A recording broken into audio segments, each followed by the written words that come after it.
அன்னப்பறவையும் புறாவும். ஒரு நதிக்கரையில் அன்னப்பறவை ஒன்று வாழ்ந்து வந்தது. அது பார்ப்பதற்கு மிகவும் அழகாக இருக்கும். மற்ற பறவைகள் எல்லாம் அன்னப்பறவையை பார்த்து அதன் அழகை ரசிக்கும். அந்த அளவுக்கு அது அழகான பறவையாக இருந்தது. அந்த அன்னப்பறவை எல்லோரிடமும் நட்பாகவும் மற்றவருக்கு உதவி செய்யும் குணமுடையதாகவும் இருந்தது. அந்த அன்னப்பறவைக்கு ஒரு புறா நண்பன் இருந்தான். அன்னப்பறவை எப்போதுமே மற்ற பறவைகளிடம் நாம் மற்றவருக்கு உதவி செய்ய வேண்டும், எல்லோரிடமும் அன்பாக இருக்க வேண்டும் என்று அறிவுரை சொல்லிக்கொண்டே இருக்கும். ஒரு நாள் வேட்டைக்காரன் ஒருவன் காட்டில் வேட்டையாட வந்திருந்தான். அவனுக்கு வேட்டையாட எந்த ஒரு பறவையும் விலங்கும் கிடைக்கவில்லை. அவன் கோபத்தில் அங்கேயும் இங்கேயும் சுற்றி கொண்டே இருந்தான். வெயிலின் தாக்கமும் அதிகமாக இருந்தது. கடும் வெயிலினால் அந்த வேட்டைக்காரனும் களைப்படைந்து ஒரு மரத்தடியில் போய் ஓய்வெடுக்க அமர்ந்தான்.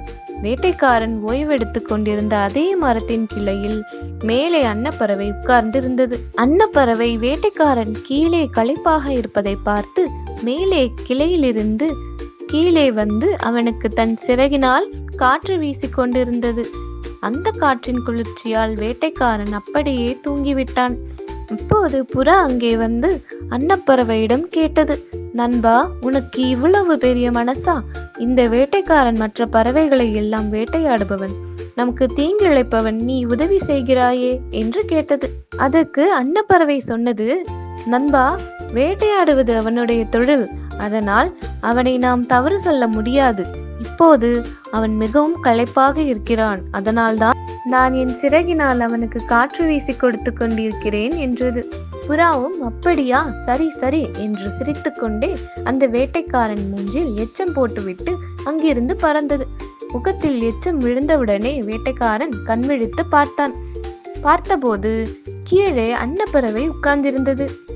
அந்த வேட்டைக்காரன் அன்னப்பறவைதான் தன் முகத்தில் எச்சமிட்டது என்ற கோபத்தில் தன் அம்பை எடுத்து அந்த அன்னப்பறவை மீது எய்தான். அன்னப்பறவையும் துடிதுடித்து கீழே விழுந்து இறந்தது.